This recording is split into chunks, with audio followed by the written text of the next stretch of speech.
Welcome to the We Watch This Movie podcast, where we sit down and dissect the latest and greatest in film. I'm Dan, aka the Nolan Connoisseur, joined by Marshall on film, aka the Lynch Lover, Jackson. Marshall, how you doing today? It's official, old buddy. I'm fantastic and never been better. And joining us today for this episode, the Sharon Tate to our Rick Dalton and Cliff Booth, Roschelle at the movies, a special guest. Roschelle, how are you doing? Hi Marshall, hi Dan, I'm doing great. How are you? Dan, do we ever ask how you're doing? No, you don't. I'm feeling a little bit under the weather today because I'm still a bit skeptical whether we're going to see Tenet. Nolan, baby, let's get him in the first minute. Right, Roschelle, we've gone this angle. Roschelle, are you a Nolan fan? I am. I definitely not as much as yourself, and I don't even think I've seen every single film he's done, but How dare you? love what I have seen. Love Batman, so Give me a favourite Pass. from Nolan. it probably Dark is the Knight? Batman. Yeah, just the trilogy in general, but Dark Knight. But I do love The Prestige, so I enjoyed listening to that episode. So, guys, if you don't know, Rochelle has a lovely Instagram page, and she's also on Letterboxd and all the other social platforms. You want to tell us a little bit about what you're doing over there, Rochelle? Yeah, sure. I just started my Instagram reviewing journey thanks to We Watch This podcast, who inspired me. So just started going through all the James Bond films because I'm getting pumped for the new one and making my way through the Oscars Best Pictures and then onto bigger and better things. How was that reviewing the Bond films? Because me and Jackson got one in, and we loved Casino Royale, and then we gave up because No Time to Die had obviously been delayed. How did you find it? Yeah, I hadn't seen, I think I'd only seen Skyfall back in high school, like just randomly went to the movies and watched it and loved it. So, and then everyone raved about Casino Royale, so I jumped into that. Great film, 8 out of 10. Then I jumped into Quantum of Solace and what happened? Yeah. Not so much an 8 out of 10? I think I gave it a 5 or a 6. It was a 5. Yeah. That's pretty good. Dan, when's that Such a Casino letdown. Royale episode coming? Jackson, I've got something to confess. I can't find the audio anywhere. I can't find the audio anywhere. So we're going to have to do it again. I know you don't want to. We are going to do it again, and it's going to be a blast. It's going to be an absolute blast. If we have any other listeners out there who'd like to guest on one of our episodes, I think we're going to be firing Dan from his hosting position and maybe from editor as well. So Rochelle, are you a good to host? check out his or- gaming stuff at Dan Allen Gaming, look, just unsubscribe and teach this guy a lesson. All right, what's the matter, partner? It's official, old buddy. Well, it has been. So, guys, today we're taking a look at our first Tarantino film, Once Upon a Time in Hollywood, from last year. The acclaimed director, his 9th film. Guys, we all are very familiar with Tarantino. Are you excited for this episode? Yes, I am. Absolutely. I And know you're very a little bit anxious. nervous, Jackson, to review a Tarantino film. One of your for favorites. sure. This guy led to my love of movies. So I am super frightened to talk about this. This could be a long one, though, because there's a lot to unpack in this. How long is it? 2 hours or so? Jesus. This one clocks in at 161 minutes, or about 10 minutes shy of the Midsommar extended cut, which Dan didn't even get an hour through. And he's not going to let me forget it. All right. Well, why don't we get stuck into the review, guys, for Once Upon a Time in Hollywood. Hey! You're Rick fucking Dalton. Don't you forget it.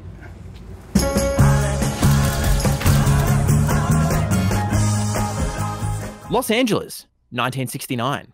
Actor Rick Dalton gained fame and fortune as the star of a highly popular 1950s TV western, Bounty Law, but is now struggling to find meaningful work in a Hollywood that he doesn't recognize anymore. His best friend is Cliff Booth, an aging, easygoing stuntman who was Dalton's stunt double in movies and TV. The two men strive to reignite their careers as their failure is juxtaposed with the success of Rick's new next-door neighbors, Sharon Tate and Roman Polanski, whose futures will be forever altered by members of the Manson family. Dan, we just rewatched this for, well, I'm not sure how many times you've seen it. This is my second time, first being in the cinemas when it was released. What did you think of Once Upon a Time in Hollywood? Once upon a time in a land of Tarantino. How does he get away with films like this? No other filmmaker can get away with a 2.5 hour long film with no story. Not even a MacGuffin. Not even a MacGuffin. I'll go into a rant. I want to hear your quick thoughts, you two first, and then I'll go into my spiel. Roschelle, you want to start us off? I loved this film. I had a lot of mixed reviews from friends, some who aren't super movie buffs, so they just this in the bin pretty much. Some who said it was quite good. I didn't really know what to expect. It definitely felt like a slow start on my first viewing, but completely paid off in the end. And then upon a second viewing, sort of knowing everything that was going to come to light, just picking up so many more details. It's such a fun ride. Like, weirdly slow but fun. So definitely enjoyed it. Jackson? I've got to agree with you, there, Rochelle. I love this too. Tarantino has this amazing talent for creating movie-going experiences where it's an alternate reality. You just want everything to wash over you. And for like 161 minutes, it did not feel its length. I was totally wrapped up, especially here on a rewatch. Go on. I was picking up on all the little details, and for example, just this crazy world from what, over half a century ago now that he creates is absolutely spot on. I'm struggling to find words for it because it was so much fun, and I just sat there with a smile on my face throughout the entire runtime, particularly up to that ending that we'll be expounding on a heck of a lot more come spoilers. I've flashed back, and I remember when I first saw this at the cinemas, that was back towards the end of August last year. And I had just flown back from the UK for some training I was doing there for a new job and a new career at the time. I'm not sure if our listeners are quite aware, but flying from the UK from London Heathrow back here to Melbourne, it's about 22 hours on the plane. It's one of the more brutal flights you can possibly do. So I've come back, landed here at about 8 a.m. in the morning here in Australia, pretty much losing the entire day there and feeling like I traveled through time. I'd stayed up the entire day and, hey, let's go see a new Tarantino movie. To sit through this slow burn seemed very daunting, having not slept, thinking, oh my God, how am I going to stay awake? But I did, and it was such an enthralling experience. So I can't wait to talk about it. Dan, the floor is yours. Take it away. This is his homage. This is his love letter to Hollywood, isn't it? It's encapsulated in the brilliant visuals, the production design. I don't know how they did it, but they've pretty much blocked off Hollywood Boulevard in some sections, had these guys drive through, even if it's only for a few seconds on the film. We get encapsulated in this world. He drops us into Hollywood, 1969, and he's got all the quirky comedy that we love from Tarantino, the brilliant dialogue, a bit of brutal violence. Won't go into spoilers just yet. It's just classic Tarantino, vintage soundtrack. Look, I would say this is a comedy, not a drama. I really would, because I was laughing so many times, especially upon a second, third watching. I don't know about you guys, but some of the dialogue here, I don't know how he does it. He's the only one that can come up with this quirky, weird dialogue that just works. It's just so funny at times, especially the ending, which we'll go into. But like I said at the top, it's a collection of sort of moments. There's no real narrative to this, and that's probably one thing I'd say was a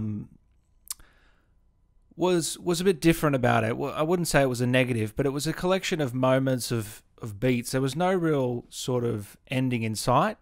It's a challenge, right?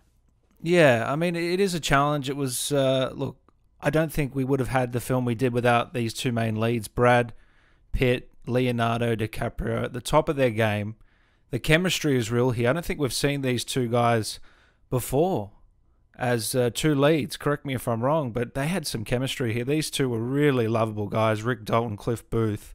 especially Cliff Booth. Some of the lines he had were sensational. Don't cry in front of the Mexicans, just stuff like that. But Here, put these on. Don't cry in front of the Mexicans. the dialogue's genius. I can't say enough about the screenplay and the production design. They're the two big standouts for me in this film. And although, you know, Tarantino has a very quirky style of filmmaking where it's not for everyone, that's for sure. Roschelle mentioned general moviegoers will probably not like this film. I have to say, because it does linger on boring at times for those people, because it is very slow. He takes his time with the moments. It's the pacing. I liken it to something of Pulp Fiction, actually, of this film, or maybe A Hateful Eight. It's a very Really? slow build. Yeah, very don't know slow, why. methodical. But yeah, if you're a Tarantino fan, you're going to love this, because this is just like what he's done before. But if you've seen some of those Tarantino films and it's not your cup of tea, it's the same. It's going to be the same here, and that's pretty much with all his films. They're all like that. But I really enjoyed it. Overall, really enjoyed it. Dropped into the world. This was my third viewing, so wasn't expecting to be blown away on a third viewing. I'd already seen everything it had to give, but the visuals are great. The soundtrack, you know, I couldn't help but want to see more of these characters. They're really lovable. That's one thing I will say. The acting is superb. But yeah, overall, I couldn't recommend it to everyone out there. But I think I think deep down, moviegoers, you know if you'll like this or not. If you'll just get a feel from it from the trailer, I feel like. So yeah, it's an interesting one to dive into. We'll go into all the details in spoilers, but yeah. It's interesting that you both mentioned that there are some casual moviegoers or friends that had some polarizing opinions, some that found it quite boring. There are even a lot of cinephiles. As doing some research for the episode, because, you know, on the odd occasion we do research, you find something interesting. I saw plenty of Letterboxd reviews and even some Rotten Tomatoes and IMDb ratings that caught me by surprise. Where some people really didn't enjoy it and felt that it was Tarantino at a lot of his worst. And I can think back to the first viewing I had where I sort of felt the same, that some of these conversations were going nowhere. But on a rewatch, I found this kind of quality to suck you in and keep you engaged was quite awe-inspiring. And just the writing and how he's directed this. Cut! Embarrass yourself like that in front of all those goddamn people! As caricatures, don't say that 5 times fast, guys, is fascinating. Everyone, even the Manson family cult, feel like living, breathing people, even if they don't have more than a quick cameo or even just a quick name like Sundance or Tex. So I don't know how he does it. Well, I do know how he doesn't do it, and that's Death Proof, one I don't enjoy. I agree. I think the second watching, like, I don't want to get into there's so much that I can't say because it's spoiler zone, but it's the big love letter, as you said, to Hollywood. Towards the end, there's a lot of themes around farewell, and you know, I think, is it not being said that he might have one more film after this and then sort of retire? So I think it was a beautiful visually, as you said. The production design just stood out to me so much. The dialogue, like every single line that Cliff has, is just a quotable, hilarious line. And the one thing, the first time, despite the slow intro, dialogue alone carried the film. Like, just was enthralled every conversation. And I think that's one thing about Tarantino. Some of the previous films, you know, Pulp Fiction, everyone is in love with. I think I need to rewatch it because for some reason I don't recall. I haven't watched it for a really long time. It doesn't not my favorite, and I think it's just the characters. It's just this Leo and Brad's chemistry. It's just these two guys really doing a lot, but they're just so captivating and hilarious that can just be hanging out, having a chat, and loved every second of it. Do you think the screenplay is better on a second and third viewing? Yeah, It comes together better, yeah. Yeah, 100%. You might even just say notice. the chemistry between Leo and Brad is very similar to Dan and I, although we might have them just beaten there a little bit. Or you two's buddies who are more than a brother but less than a wife. Who's the stunt man out of us two? The stuntman who is actually going through and getting everything done.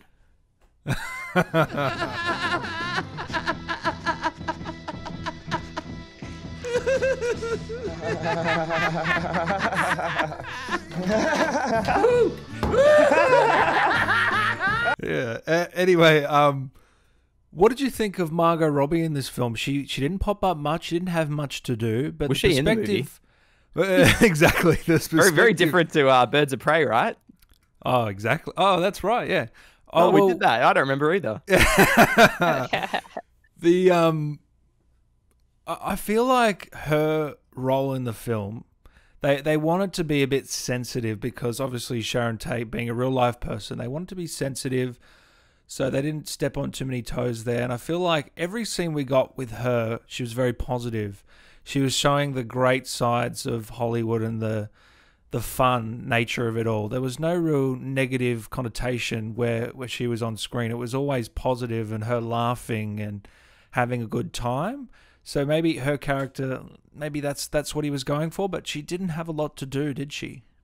Nor did she need it. It was quite a joy seeing that. To the best of my knowledge, what I could find here in my research was that Deborah Tate, who is Sharon Tate's sister, had approved this screenplay, and at first was very hesitant. Really? Yeah, she at first was very hesitant to give the A-OK to the project, simply because there have been so many exploitative projects made about the Manson family and the Tate murders at the Polanski residence. So, yeah, I suppose that's probably where Tarantino was coming from. Roschelle, you mentioned a great word there, farewell, and how this could be a farewell for Tarantino if he truly does have one more project, one more film in him. But this really was a farewell to the golden age of Hollywood, as Tarantino, who would have been, he wouldn't have been very young, a child, but probably still old enough to remember.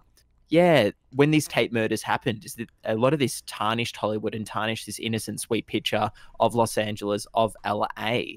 And I feel like this is something where Tarantino wanted that world to continue. We wanted to see what happened if things were twisted, and we had that true fairy tale ending with the cult members getting burned alive. Spoilers. Well, you want to jump into spoilers? We've come this far. Why not? Spoiler alert. Spoiler alert. Dan, what's our spoiler alert music from? I knew you'd ask. You want to tell our listeners what happened here? Yeah, so the spoiler alert sound you guys just heard there was, I had no idea it was from Kill Bill. I'd seen Kill Bill years ago, and for some reason it slipped my mind. And when I'm going through Tarantino's sort of catalog of films here, and I was going through watching Kill Bill 1, and it popped up a couple of times. I couldn't believe it. I was stunned. It's just so bad. I just completely forgot. So it was a nice surprise. How did you find this cue if you didn't know it was in Kill Bill? I don't know. I've got no idea. But also our sponsor music now that we play on the back of sponsor reads is also in all of Tarantino's films as well. And it popped up in this. A split second I heard it in Once Upon a Time. If you guys, did you catch it? That little theme this was there? playing at the drive-in behind. The drive-in, just exactly. in front of where Cliff lives. He has the trailer out the back. Yeah, and another thing I noticed, did you guys watch Inglourious Bastards? No, I've never seen that. Yes, you have. Now, do you remember the name Antonio Margaretti? Antonio Margaretti. Margaretti. How could we forget? Buongiorno. Buongiorno. Buongiorno. God, I laugh every time I hear that, man. That is one of the greatest lines. He is one of the directors for Rick Dalton's Italian films in this. Oh. Just a quick little Easter egg there. So I had to, upon a third viewing, I wanted to see all the little nitty-gritty Easter eggs because he throws so many in this, and you can't even, you don't see them upon a first viewing. You have to go back. And you don't hear them, like when Kurt Russell quickly pops up as the narrator very early on and then doesn't show up until about 2 hours later. Well, although if you want someone narrating your movie, it's probably going to be him. He's a legend. Now, is this story sort of based off him and his stuntman, Jackson? Kurt Russell? Yeah. I think Kurt Russell would have been lucky to have been 10 in about 1969. Really? Okay. What am I thinking of then? I don't know what for some reason. This one is influenced by several different figures throughout Hollywood history. The stuntman relationship between Cliff Booth and Rick Dalton is heavily influenced by Burt Reynolds and Hal Needham. Hal Needham was a famous Hollywood stuntman and even directed Burt Reynolds in a couple films. So the relationship is based off between them, but the character of Rick Dalton is from a few different TV Western actors and some other people who didn't quite make it through that into that new age of Hollywood at the end of the 1960s and dawn of the 70s. Although here, it looks like him starring in spaghetti westerns, he might just make it. So, in terms of the whole Manson family side of it, how do you think that worked? How do you think it came across? I think that the first viewing, it was very random at the start. Like, you just kept seeing these quote unquote fucking hippies, and I wasn't really sure where it was going. And then leading up to, it came, I can't remember the date off the top of my head, but it shows that scene where Charles walks up to Sharon's Friday, house. August 8th, 1969. Yes, that's the I one. definitely had that in my notes and not on Wikipedia. But yeah, I was like, oh, it's so much tension, because I guess if you knew the story of Sharon Tate's death, then yeah, you're probably sitting on the edge of your seat thinking, oh no, like here we're going to get brutal, it's Quentin Tarantino. But of course, if you ever show that would be very questionable. But then he just walks away, so I was like, oh. And then Cliff has this, what's her name, kitty cat something. He's going back to the ranch with all the hippies and just again waiting for something to unfold, something brutal. There's so much tension in that scene being built. And yeah, and then it just driving away as the horse rolls up. I have to disagree in somewhat with there, Rochelle, because that was a pivotal moment, I thought, in the film where something's got to happen here. We need some kind of dramatic tension, right? We need something here, and it was. I get there was some sort of tension there. It was slowly building. It was a bit off. Like, is this guy going to get killed here? There's all these hippies around. But it just never eventuated, and they sort of, he went into this house. He kept saying, I want to see him, where is he? And he eventually goes in, and it just sort of lingered off after that. I don't know. It was a very fascinating scene. I enjoyed the whole thing, but there was something not quite right about it, in my opinion. Dan, I've got to agree with Rochelle here. You are wrong, buddy. You are totally wrong. I was gripped and on the edge of my seat from as soon as Cliff Booth rocks up to the Spawn movie ranch. Edge of your seat, come on. And just thinking, there's no way that George Spawn has to be alive here. He's got to be dead. There's something going with the corpse. It's going to be a Mulholland Drive situation when Rita and Betty walk into the room and there's the corpse on the bed. I'm thinking it's going to be the same thing here. And I love when they walk in and we've got Squeaky, played by you wouldn't believe it, but Dakota Fanning. So what's she doing here? Oh, who knows? So she's watching TV and she's watching, I don't know, some mystery, some crime show. And we get that diegetic score coming from the television as Cliff Booth approaches the bedroom. Was just genius. Yeah, I like the build-up in a way, but there was just no payoff in that scene. And luckily, the ending pays off. But why don't we go back a bit to the Bruce Lee scene? What were your thoughts on that? It was a bit controversial at the time. Yeah. Tell me what did you think of this was portrayal? It so controversial? Well, the portrayal, he was a bit of a doofus. He was a bit arrogant. So tell me what you thought about that. Rochelle? At first, I just thought, like, what's happening? Like, is Bruce Lee here? Only Quentin can pull that off, I think. Yeah. It was, again, sort of random, sort of not. Was he not on the... Because Cliff was on the roof fixing the antenna, wasn't he? And he just started dreaming about that memory, I think. Did it ever really happen? Well, that's the question I wanted to pose to you guys. Did it happen? Because did he kill his wife? Is it all in his mind? Or that's another question. Did that happen? Because it was a very exaggerated sort of confrontation there between the two. But it was also known, I believe, that Bruce, there was some stories similar to this that had come out. Whether they're true or not, we don't know. But there was some rumors of things like this happening with Bruce Lee back in the day. So I don't know. Was it real or not, Jackson?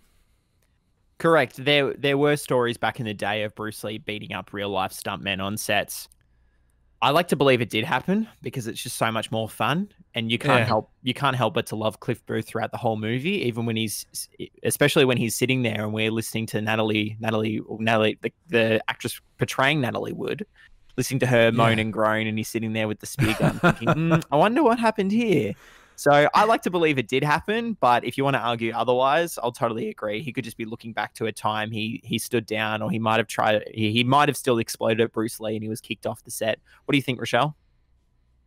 I'm going to say it did happen purely because, as you know, the ending of this film is the point. I think so much later throughout the film that just leads up to, like, Cliff seems so calm and collected, and this was a little insight to how he's going to, you know, actually be a boss in the end, and scene that we get when he finally get a bit of that Quentin Tarantino action that we love.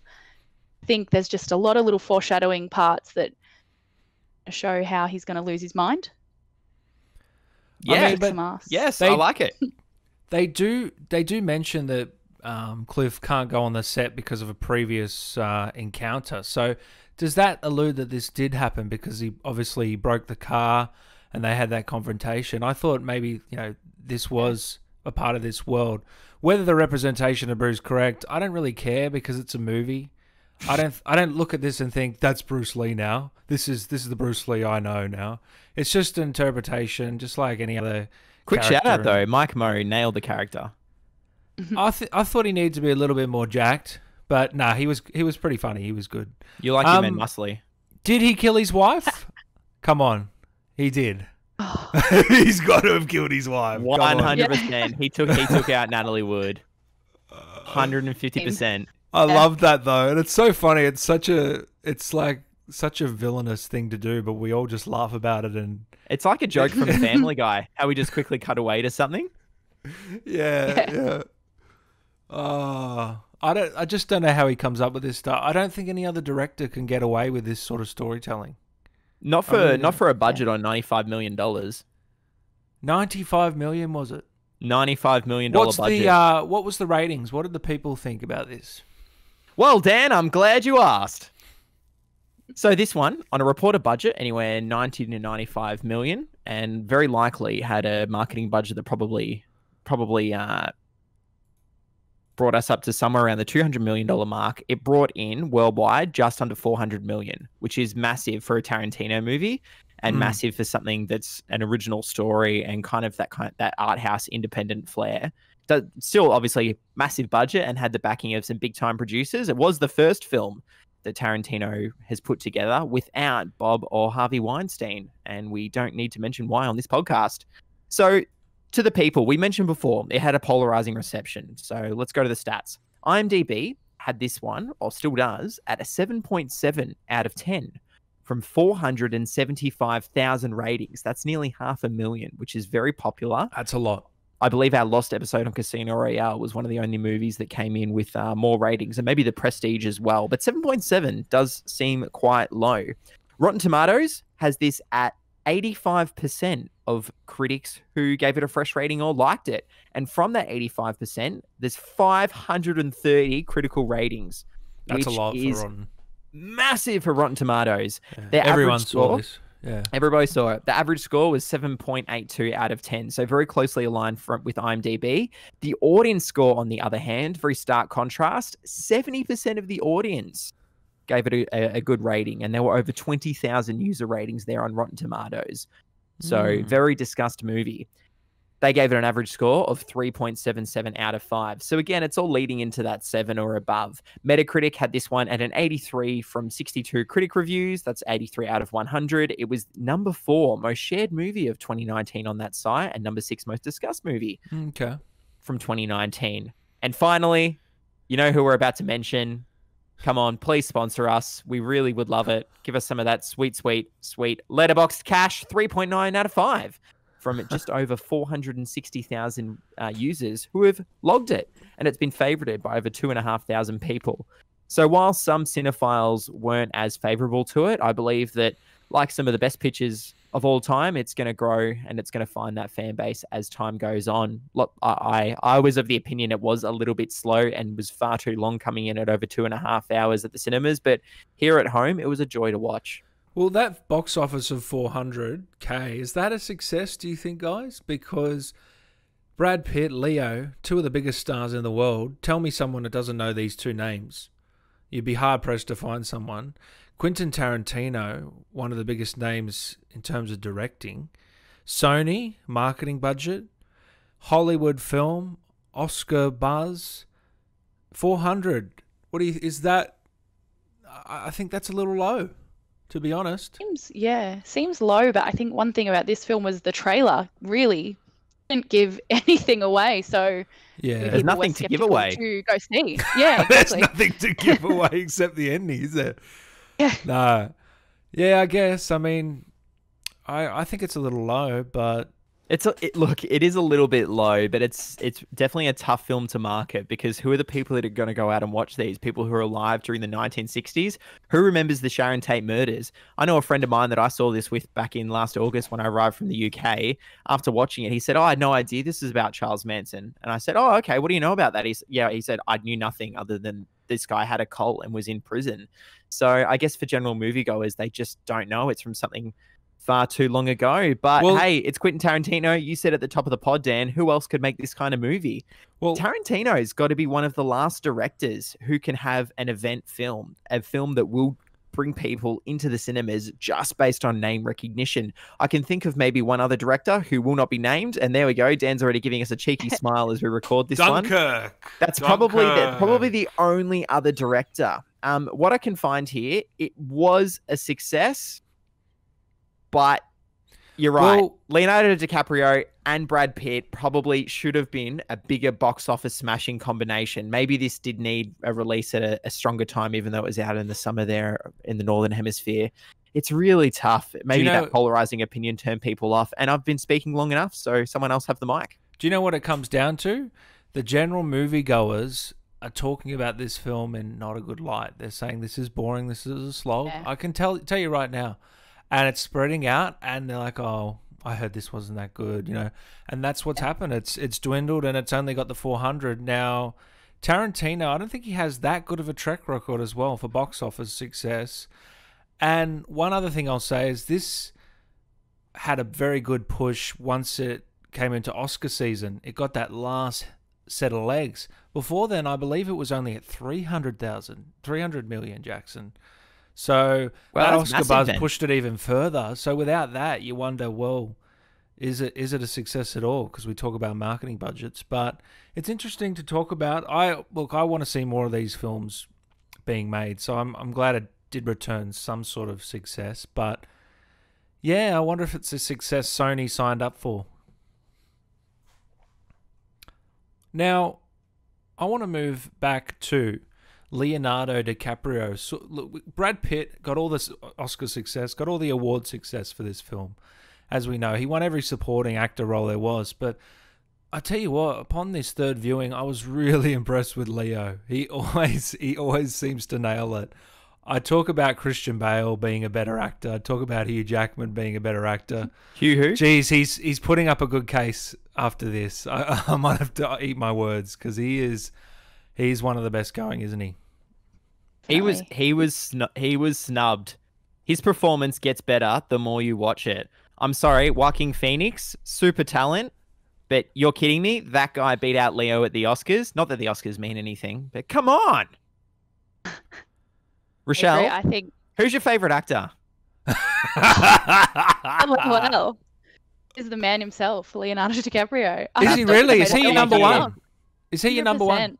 Nice. Yeah, I fell in love with movies watching Titanic and I don't think he's put out something that I don't like. Were you a fan of Wolf of Wall better Street? with age. Yeah, I did. Wasn't shocked he didn't get it that year for the Oscar because Matthew McConaughey was just stunning in Dallas Buyers Club.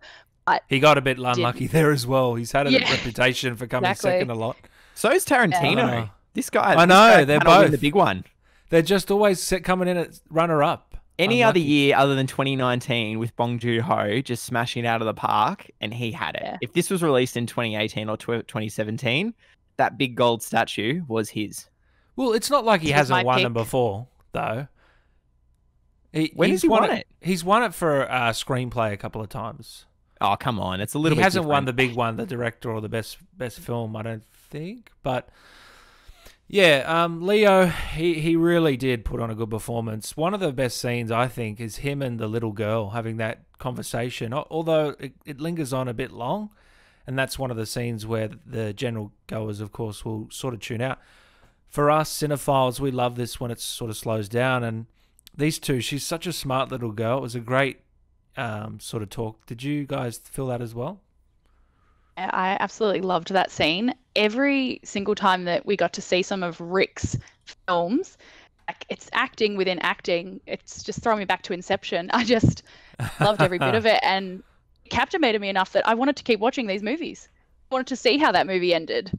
I loved how they sort of did that. I agree with you. I got sucked into Rick Dalton as Caleb in the scene where he throws Maribel Lancer on the ground. I remember watching that at the cinemas, and that was kind of the point where I was this close to falling asleep, having not slept in over a day.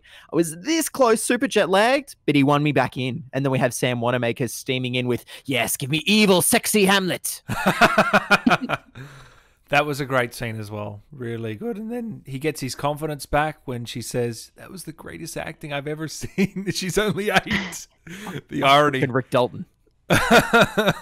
Roschelle, forgive us. We're just going to get lost here talking about these two main leads. Please, the Leo love, it's all yours. Go for it. Oh, no, I think it's just brilliant in this film. All the films that he acted in, they were sort of very satire and funny. Him pulling out that flamethrower and just screaming who ordered fried sauerkraut in his Nazi film, just lost it. Yeah. And then I was really blown away with the scene when he forgot all his lines and he was just beating on himself, and he goes back into the trailer. Great. He's just losing it, giving himself this pep talk. Beautiful. Well, that was all improv, I believe.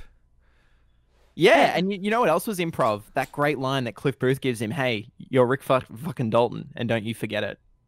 Really? That's your Oscar-winning line right cool. there, and Brad Pitt came up with that one on the day. I think there was a lot of improv throughout this whole film. I think Quentin's very open, and obviously they probably shot like 5 hours of footage, so putting this together would be an absolute nightmare of an edit. I couldn't even begin to fathom it. But yeah, there were whole scenes filmed with James Marsden as Burt Reynolds that didn't even make it to the picture. And really? Yeah, and Burt Reynolds, who he passed away just as filming began. He was meant to play that George Spine role that Bruce Dern ended up playing, because Burt Reynolds very much was the Rick Dalton character in some of those very old westerns. So that's who I was thinking of, not Kurt Russell. Kurt Reynolds. Yeah. Kurt Russell. Yeah, you did. Shit.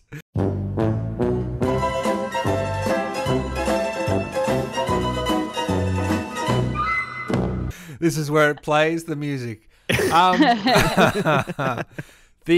going to the old films Roschelle mentioned, I did like some of them, but others, did we need that many? Some of those Western ones like Bounty Law, they lingered a bit long, I thought. It wasn't really adding anything. I know it's his love of those old school films showing, but what I would have liked to see more was Cliff Booth and Rick Dalton. You know, when they're sitting in front of the TV and watching the FBI show and narrating over it, that was the best part. Do you agree? If we could get a live commentary of those two characters watching this movie, I think that right there is your best picture. Yeah, I agree. Seriously, that'd be incredible. Just more of that. I wonder how much they shot of that, whether it's in the extended cut. Did you watch the extended cut, Jackson? I didn't see the extended release, which came out in theaters again last year, but it sounds like it would be one to hunt out now that it's well and truly on streaming and home video. Another one to hunt out. I don't know if we've mentioned this on a previous podcast, but The Hateful Eight is available on Netflix, I believe, in maybe 5 or 6 parts. Roschelle, have you hunted that one out? Hateful Eight? Yeah, in its re-release form. Extended? No. How long do they go for? Oh, I wouldn't have a clue, but they're about an hour each. I saw that. Yeah, not short. I saw that on the at the drive-ins when it came out, and it was enough of a slog. But he's got a knack for putting out films that are a little bit of a slog. But by the end, he changed up his editor. I believe it was after. Well, she passed away. Yes. She did Kill Bill. I tell you what, after watching Kill Bill recently, that's one of the best edits I've ever seen. Like, that is a crazy edit. So it was sad to see. She did all of his films up until when she passed away. I think her last one was Inglourious Bastards, I believe. Yeah, it was Sally Menke. That was the she who was editing all of Tarantino's pictures before she sadly passed away in 2010. And she very much here is described as an definition of precision. Oh, and considering released incredible. after 2010, what the next Tarantino picture would have been Django Unchained. And that's a movie that when I first saw it, I felt that went a little bit too long and dragged in some instances. So I can certainly see where that pops up. Well, that's what I'm saying. It's the thing with all of his films. They all drag at some point. He can't seem to get that pacing right, but I guess it's a part of the charm.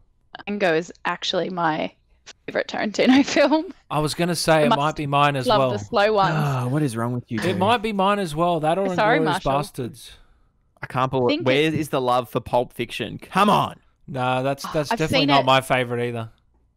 I've seen it lots of many times, but never fully or never engaged properly. So I definitely need to go back and visit that one. What, it never engaged properly with Pulp Fiction? Yeah, like maybe a friend had it on in high school and I just wasn't paying attention, or just a background watch. So know that everybody loves it, and I think I need to hurry up and get educated. Stop the recording. We gotta pause this right now, Roschelle. You gotta go back and watch that thing, and then come and tell us that Django's still your favorite. All right. By the way, Oh, this okay. guy he's only ever had one Best Picture nomination, and it was for this film, and he's had 3 Wow. Best Director nominations. Neither Best Director or Best Picture at least a nom, went to Pulp Fiction. Not one of either. Not one of Oh, either. wow. Maybe It that did year was win just for Best full of Original other- Screenplay. Yeah, like Forrest Gump. Come on. Bullshit. Not talk trash on Forrest Gump. It's official, old buddy. Forrest Gump is a has-been. Brad Pitt in this film, although Leo was a standout, Is he in this? I have to say Brad Pitt was the standout for me, though. He was sensational. I haven't seen him do anything better than this in a long time. He was so charismatic, so funny, so cool. I can't say enough good things. But we can. How old was he at the time of filming? 50? This guy was 55, 56 during production. Wow. And he has those cheese grater abs. He's looking Like- good for 56, I tell you what. Rochelle said before the Hawaiian recording, shirt. what an iconic outfit with that champion white t-shirt and the yellow Hawaiian shirt. And to see him take both those off and start working on that antenna, my God, I could just watch this guy sipping a beer all day long. Whoa. We've broken down again.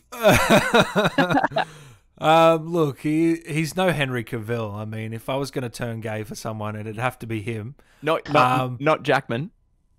Oh, shit. Yeah, I retract that statement. Nah, Jackman's, after Bad Education, I'm a bit turned off. So he actually is gay, and then it's a big turn off. I tell you Want what, something you can't have. Exactly. the costumes. I have to say, guys, the costume design in this was stellar. I believe Leo had 22 different outfits in this thing.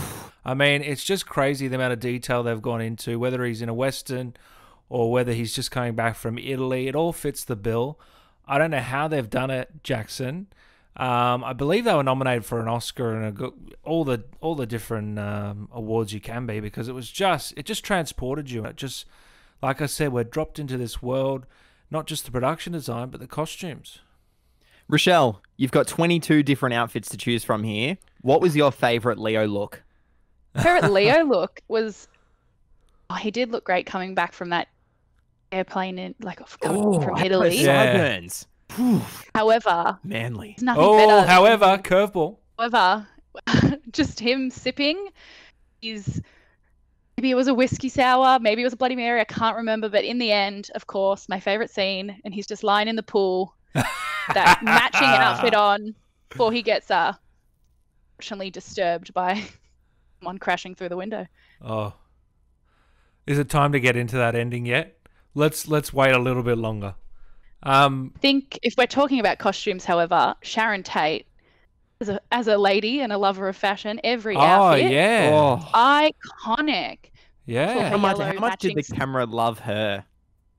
Oh, how much did I love her? It's just dancing at, was it Playboy Mansion, and she's got her matching yellow outfit. A beautiful scene where she goes to watch her own film at the cinema. I could keep looking at was those white boots and that white skirt, so I'm gonna have to start googling some of that fashion. That's another example of great cinematography, but great production design. Like that was the real Playboy Mansion as well. Just all those attention to details and getting the real life location. Nothing CGI, all practical. Just adds to it. Really does. Can't stress that enough. Cinematography, was it Robert Richardson, Jackson? It was Robert Richardson. Dan, you love talking about your cinematographers. How about you give us a bit of insight into Robert Richardson? So Robert Richardson, Jackson, he's had a stellar career, Smooth segue. especially with "Fuck you."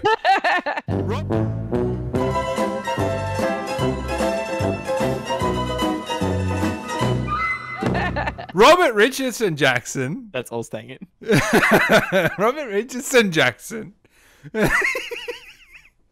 has a stellar career in filmmaking. You want to hear this? Academy Awards. 11 cinematography nominations. 3 wins. 3 wins. JFK, The Aviator. I was about to say Avatar. And Hugo. So he's 3 wins there. He's very well known for working with Quentin for a number of his films. How many? I don't know. I think they've done pretty much a lot together anyway. I think he goes back to Kill Bill. Yeah, was this when is they number first 6. collaborated. So he's done The Hateful Eight, Django. So these guys are a tightly knit pack, and it shows in this because the cinematography is just astounding in this, deserving of all nominations and awards it got, I guess. And I love Richardson's work, how he brings out these bright, vibrant, and warm colors in every scene. Don't know how he does it. It is gorgeous. And you can really tell that the contrast between Tarantino's earlier work, where things are a little dry and it's gritty, it's realistic, and then from Kill Bill onwards, everything just kind of feels like a dream. I've heard one of those theories out there how every one of Tarantino's films since Kill Bill, those are the movies that the characters of Reservoir Dogs and Pulp Fiction, and even Jackie Brown to an extent, the newer films are all movies that those people would go and watch and see. And I wonder if Once Upon a Time in Hollywood is another one of those movies that exists within the Pulp Fiction and the Reservoir Dogs universe. What do you both think? I have not seen Reservoir Dogs. So What? don't kick me off the podcast, but I can't comment. Not everyone's seen every movie. Well, definitely not me with over 2,390 films on my watch list. Yeah. Scroll. I agree, Jackson. I agree, but Sandbags. there's so many quirky elements to Tarantino. You don't know what he's doing half the time. So whether that's on purpose or not, I don't know. Like, are you just coming up with this? Like, No, I'm not just flying by the seat of my pants here. This is a theory. Because Okay. of just some of the ridiculousness we so get in Kill it's a Bill theory. and So he hasn't Django come out and Unchained. said it. He hasn't come out and said it. It's a theory. No, I believe he has acknowledged the theory publicly. If you consider in Pulp Fiction, Mia Wallace tells Vincent Vega that she's started a TV pilot for Fox Force 5 with the 5 foxy ladies, and then we have the killer squad in Kill Bill that has the 5 women. So there is something like that. And Michael Madsen shows up in a lot of Tarantino's different films. I love seeing him here in Bounty Law. I don't know what happened to Michael Madsen. It sounds like he's been smoking 10 packs of cigarettes a day. But it's always good to see that guy working. I'm pretty sure it's his car, or at least his car does show up a couple times in the movie. It's the same car that was in Pulp Fiction and Reservoir Dogs. Is In that fact, Dan, I'm pretty sure it's No. the car you're sitting in right now. it was the pussy wagon in it from Kill Bill? Because That one I would have remember a stretched out line. like dog's balls, mate. I remember a line where he's driving. He says, let's give precious pussy a ride home. We love pussy. And then he goes, we should. Yes, we do. Or something like that. It was just This is the dialogue we're I'm getting not here. going to prison for poontang. And thank you for giving our precious pussy a ride home. Think nothing of it. We love pussy. Yes, we do. Yes, we do. Well, look, we've beaten around the bush. Let's get to the Time to climax. add some fuel to the fire. Let's get to the climax of this thing. My God, what an ending. Talk me through your reactions. This is the greatest ending of all time. I laughed the whole way through. Spoke of how it was coming to this climax of this film. The thing that stood out to me the most was this 2-hour long build up, half-hour long build up anyway. You just kept getting teased with brutal, like maybe in the ranch scene there was going to be a shootout and there wasn't. It just fell flat, and then it takes you all the way through to this end. Yeah, so it was 2.5 hours of foreplay, and then we get the climax, and it was the most hilarious thing I've ever seen. Is that what you wrote on your review? Tell me you did. It is my letterboxd review of this film. Roschelle, you've great. just given us the show notes. Great. If I just go on a bit of a spiel, like, there's so much detail leading up to setting up this scene, like that scene where he's in his trailer feeding his dog. You know, what the hell's going on here? Why are we spending 20 minutes on this? They're showing us, Quentin is showing us how well trained this dog is. Yep. How heavy those those cans of dog food are. You know, he's sitting there trying to shake it out. Then again, the nice little click of the mouth that signals the dog can eat. And then we get to the ending. He uses all those little things, all those little details, the beautiful can of dog food. I love the slogan was good food for mean dogs. And right before. Yes. Yeah, exactly. And then, these hippies come barging in. Even the flamethrower scene, we get that at the end as well. I was laughing so hard when Brad Pitt, Cliff Booth, is smashing this hippie's fucking head on the fireplace. It was so brutal, but I was laughing. Am I cruel? Am I a sick freak? I was hysterical. And he smashes her into the window. And usually you'd cut after 1 or 2 smashes. No, not Quentin Tarantino. Smash, smash, smash, just over and over. It's so brutal. It wouldn't be a Tarantino movie with a bit of the old ultra-violence, but my God, after the slow build we have there, and then we've got 2 or 3 different heads getting crushed in, and of course, a return to form for Rick Dalton, straight fresh out of the 14 Fists of McCluskey. The epic flamethrower. Who the fuck was coming? Can you say that again? Not me. Say that title again. I want to repeat it. 14 Fists of McCluskey. The 14 Fists of McCluskey. There you go. That is an Oscar winner whenever that was released in the late 1950s, early 1960s, right there. You best believe if we were alive, we would have been doing a podcast on that on AM radio somewhere, that's for sure. Maybe that's his 10th film. Well, I heard his 10th film at one point was going to be an R-rated Star Trek. Yeah, those rumors are definitely out there. There's always rumors. From our lost episode, we even covered Quentin Tarantino was at one point in talks to direct Casino Royale, and it was even meant to star Pierce Brosnan. Well, he's always been a big fan of Star Trek, I believe, so it makes sense for him to go out. He's always said 10 films. It makes sense for him to go out on his favorite series, I guess. So that's always been rumored. I guess I don't know much about Star Trek. I don't follow it. I'm more Star Wars, even though I'm ashamed right now to say that with the recent films. But you should be.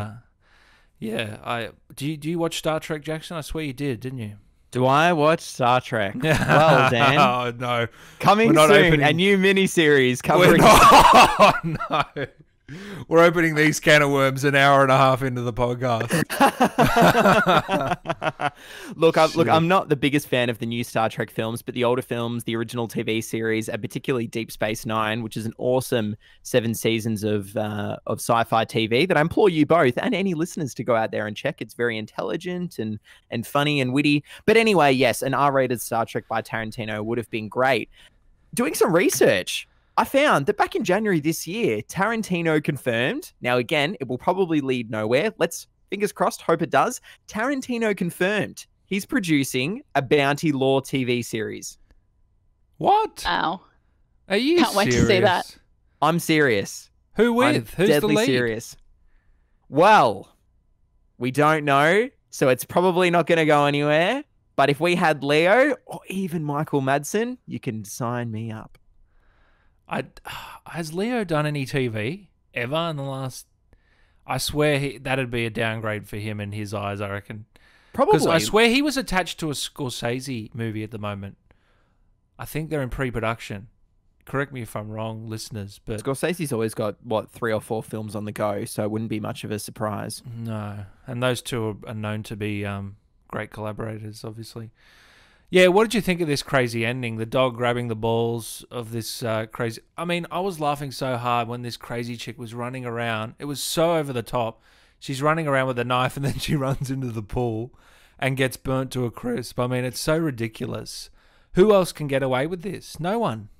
Who else thought Leo had no idea who this woman was or what was going on, yet he But he instantly still runs torched her. for the flamethrower. Like, he didn't even go and check on her. He jumps out of the pool, drunk as a skunk, and thinks, I'm going to burn this person alive. The question's asked. And in fact, Anne, No, she he didn't have a didn't know. knife. He She didn't came in the know pool her. with a pistol, and she's firing the pistol directly in the air. Remember they had an altercation earlier at around 12? Do you reckon he's going to recognize Yeah. her after she's had her head smashed in? He fucking hates hippies. Nah, he you does. know him. Fucking He does. hippies. He repeats to the cop. He asks what time was it, and he says it was 12 because he was pouring his drink, and he walks outside and saw them in the car. So he knew it was her, surprisingly, because she didn't look the same after that can of dog food No. to the nose. Oh, God. You can hear every second of it. Quick shout out the to Cliff sound Booth's effect. aim, tripping absolute balls on an acid-lit cigarette and manages to sick the dog on them and hit her square in the face with a can of dog food. Like, that's your best supporting actor win right there. The dog, because it was definitely my favorite part. The dog's a legend. He's an icon of this film. What was He's the the dog's name? underrated Was actor. Was it Brandy? It was a girl. Because he says it at the Yeah. end. She runs and hides in the bedroom with the Italian wife. Oh, She made it out Yeah. alive. I couldn't believe that. The Italian Even her wife. punched her. Yes, that was great. Would this movie have So worked without that cathartic. ending? Ooh. Because it was so good. The ending was so good because it had been so slow before and there was no action, and we get this explosive 10 minutes. Without this ending, you wonder, would we be saying the same things about this film? I'm not sure I would be. Definitely not.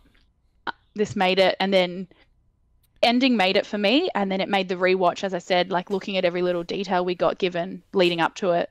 Yeah. That's what made it for me. It was because it was this satisfying. It was so satisfying. You know, obviously Sharon Tate in real life was killed by this cult, so Yeah. get that satisfaction of them just being beaten to death. Oh. Then you get Rick getting his little fairy tale ending, finally getting to go through those gates, and go meet Sharon, and Yeah, Maybe it's get like, in it's a like he's going Polanski to, film. it's like he's going to the gates of heaven. Willy Wonka. I was Yeah. listening to that sound, and it just sounded like I was watching Charlie and the Chocolate Factory. Yeah, it really does encapsulate the fairy tale feeling, and especially that ending. You get the idea that Tarantino had kind of written the film backwards, and that he wanted to end it with this big spectacular sequence where he kills these Manson family cult members who attacked Tate and her friends that fateful night.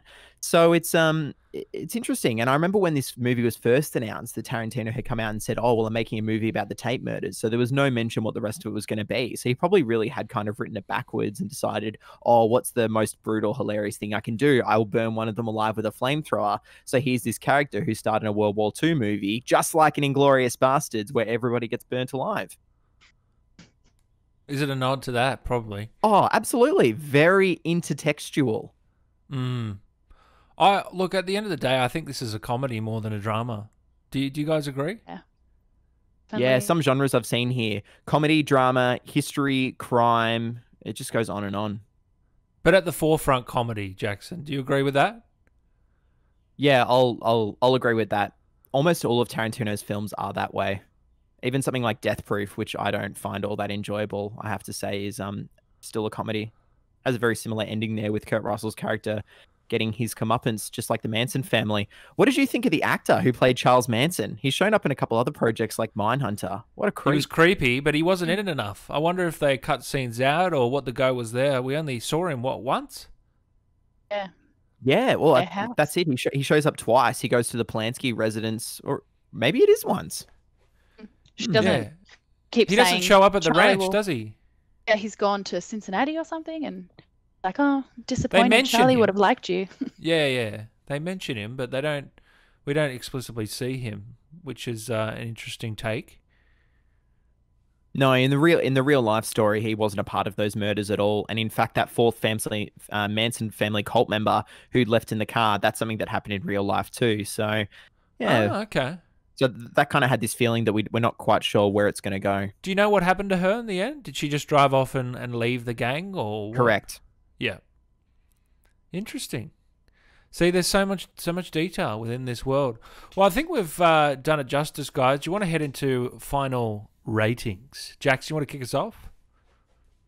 Well, how about we give it to our lovely guest, Roschelle Rates It. Roschelle at the movies. Let's hear your final rating first. Well, I have already reviewed this one on my Instagram. There are spoilers out there, people. Spoilers, but give it a 9 out of 10. It was my favorite of last year.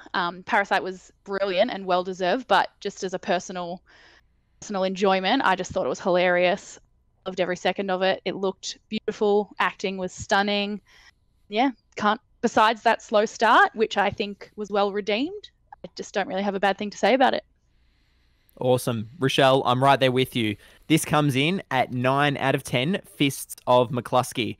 When I first saw this at the cinemas, I thought, this is probably coming in at an 8. It was a bit of a slow burn. What did you just say? 9 Fists of McCluskey? 9 out of 10. Jesus Christ. You've lost the plot, mate. You've actually lost the plot. You couldn't come up with anything better than that. Anyway, go on, keep going. I've cut you off. How about here? Dan, you can give your own little 9 out of 10. I'll give this to you, or whatever out of 10 it's going to be from in your eyes. It can be out of 10 acid lit cigarettes for our man at Dan Allen Movies. And yeah, you've just cut me off. About time you gave me back some of what I deserve. Anyway, so when I first saw this at the cinemas, I was a bit like the public, like, yeah, it was good, but God, it was slow. God, it was long. 8 out of 10. On a rewatch, I was so wrapped up in the world. Brad Pitt was fantastic. Even better was Leo, career best. Fuck The Revenant. This guy should have won in 2019 if he hadn't been given an award for that movie like they handed out of cereal boxes. He would have won it for this. Joaquin Phoenix, take a step aside. Take your comic adapted material. Piss off. You're hearing it here first, people, before we do that movie. 9 out of 10. He's lost the plot, guys. He's absolutely lost the plot. Bring Tarantino on the podcast, and I'm just going to... Joaquin Phoenix deserved the Oscar. Okay, I'm sorry, Jackson. Roschelle maybe in a better agrees with movie. me. Come on. Do love Leo, but he should have been nominated, but I'm back in Dan. Thank you. Well, Dan, you've got a new co-host because this is the last time you're hearing from me. And mate, I'm gonna get that on a T-shirt. Fuck The Revenant. that can go on a T-shirt along with "I love getting depraved." Oh no! For me, guys, it's gonna be an 8 out of 10. It's a really enjoyable film. Not for everyone. As I said, it's more of a collection of sort of moments than a cohesive narrative. It's got a vintage soundtrack, vintage Tarantino look, vintage cinematography. This is vintage Quentin, and I think you know what you're getting in for.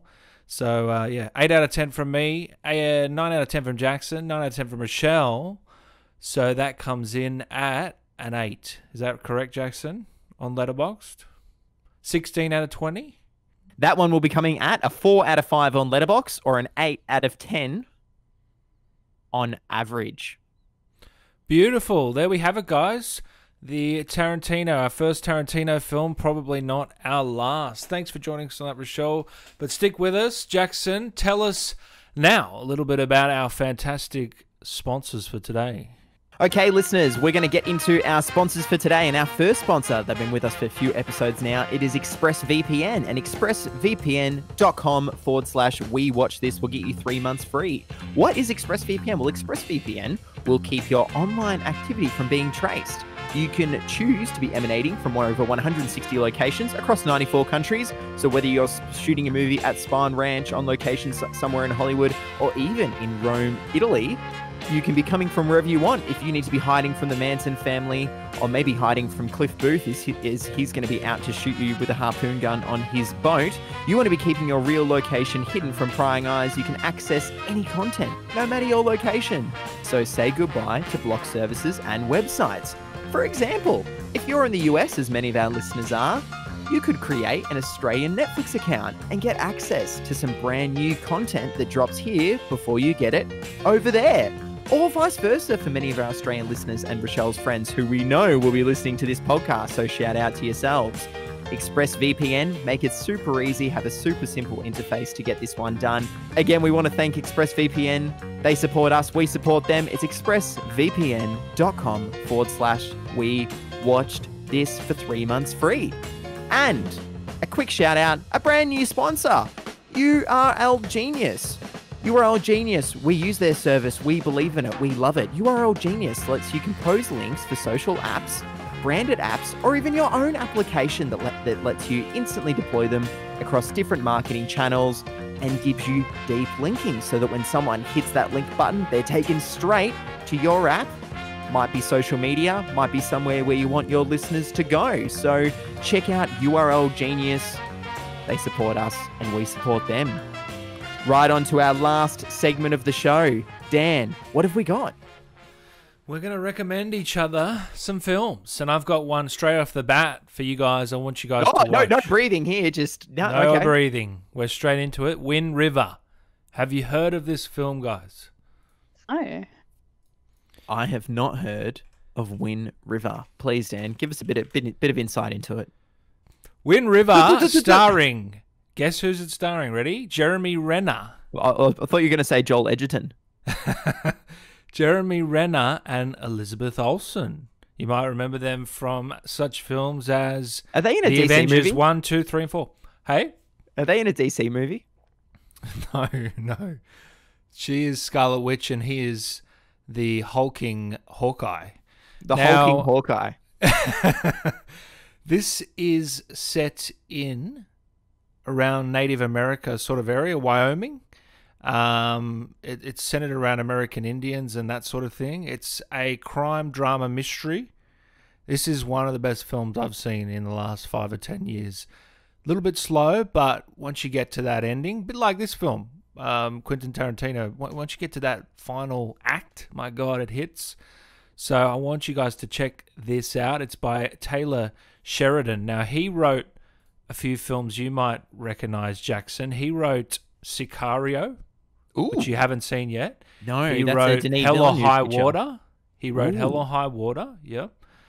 And he is working on some other exciting projects as well. So he's a real up-and-comer. So I want you to check this out. And anything lower than an 8, don't talk to me. All right, well, listeners, it's been a blast. I might not be back for the next episode. Rochelle, you better be giving this an 8, and the seat here is all yours. Dan, certainly sounds like an interesting picture there. Well, you're going to challenge me to watch Wind River. I'm going to challenge you to watch a Lars von Trier movie. We're going to have silence here at the moment and a bit of a mourning for Dan. Now, the last time I challenged Dan to watch a foreign film director's work was Bad Lieutenant, Port of Call, New Orleans, I believe, and he's definitely had an interesting take on it. That's one hell of a picture from Werner Herzog. Can't you pick a Joel Edgerton film or something, man? Now, the Lars von Trier picture you're going to watch does star someone you're quite familiar with. It's Kirsten Dunst, and it's Kirsten Dunst in Melancholia from 2011. This could be considered a meditation on depression and destruction. Now, Dan, I'm not going to give you any more than that. Our listeners out there who know either A, Melancholia, B, Lars von Trier, we're in for a hell of a ride. Dan, Melancholia is your movie. How do you Rochelle, spell I'd love that? to hear you reviewing it too. Melan CHOLEI? That'll do. LIA? That'll do. Directed by Lars von Trier. Seriously, Rochelle, please help me. I Give him said something give me lighthearted. a The guy normal needs film to recommend. Right. Anyway, I'm going to give look- you a normal. Please. I will go easy on you. According to my letterboxd, neither of you have logged this film. Ooh. I'm going to recommend Into the Wild. Ah, Then you've Yeah. It is. That's who's the star in that one? Star That's is Emil Hirsch, who was Jay Sebring in this, right? yeah, no other than our neighbor. I cannot pronounce that name. Is this Sean Penn? This is a Sean Penn feature. Oh, nice. It is stunning. It's such a sad story. It's a true story. Greatest soundtrack of all time in any film. I'm a big Pearl Jam fan, and Eddie Vedder does the whole soundtrack. Oh, It is. wow. Yeah, I don't want to give too much away, but watch it, cry, love it. Is it Good lighthearted? rating. Lighthearted in the way of like it's an enjoyable watch. Lighthearted in it gets deep. It touches on some emotional themes. You'll enjoy it. I can't believe I haven't seen it. Sounds like Dan's got quite the double feature ahead. 500,000 IMDb ratings and an 8.1. Ooh. Beautiful. It sounds good to me. And got a Dan's, nice Vince Dan's already Vaughn lining up cameo. his 9 out of 10 rating before he's seen it. Yeah. And he's definitely never done this What for a did movie you give before. it, Rochelle? 10? Extraction. Is I this a give it a 10 from 10. you? Ooh. Maybe, probably. I haven't rewatched it in a while, and I struggled. 10s are real weird when I'm giving ratings. I'm like, can I say it's perfect? But it's about your own opinion, so it's probably up there. It's definitely in like 20 films for me, so be a Wow. 10. I'll let you know. I'll rewatch it as well. Awesome. So I've got a very interesting double feature. You guys escaped out alive somehow again, but I'm in the trenches once again with some fucking nymphomaniac writing director. My lovely But look, co-host, you do this to yourself. You want to be doing these movie challenges, you got to pay the consequences. This segment is now axed. All right, it's been a pleasure. Thanks for joining us today, Rochelle. Hope you had a good time with these two goofballs, or one of Jackson. I'm not too bad. But Thanks for having me. where can we find you for all our lovely listeners? Where can they find you? You can find me on Instagram at Roschelle at the movies. Rochelle is spelt Roschelle. Bit of a weird spelling there. And I'm on Letterboxd rating films as I watch them. Lucky to score the username Rochelle. So me on there as well. That is red hot. And Jackson, where can they find us? Dan, I'm so glad you asked our lovely listeners out there. If you're not already following us on Instagram, Letterboxd, Facebook, and Twitter, you can find us at We Watch This Podcast. On Twitter, we are at we_watched_this. That's definitely not a mouthful to repeat every episode, but hey, here we are. And you can check out the podcast, linktr.ee/We Watch This Podcast. That's our link tree for the We Watch This Movie podcast. While you're checking us out, make sure to hit follow or subscribe on your favorite platform. Give us a 5-star rating. And look, why not share this podcast with a friend? We've had Rochelle on this episode since she's a friend of ours, and we wanted to let our listeners know about some of the awesome content she's doing. Let your friends know about what we're doing. We'd love to hear new opinions, and we can't wait to do another Q&A with even more questions that won't be about Joker or movies that we hate. And guys, we had some exciting news. We reached the top 100 global for TV and film. Whoa! Ooh. You love me. You really, really love me. I'll remember to put that in this time. I'll get that in. Ready? It's going 3, 2, 1. Thank you. You love me. You really love me. There you go. How do you do it? Can we get into the top 50, Jackson? That's our next goal. We need top 50 global and number 1 in Australia. What do you reckon? We can get to number 1 in Australia for TV and film. Our competitors out there, we love you. But we're coming for you. Thanks, guys. Thanks for tuning in. Thanks to Rochelle. Again, check her out. It's been a pleasure to talk to you. We'll see you next time.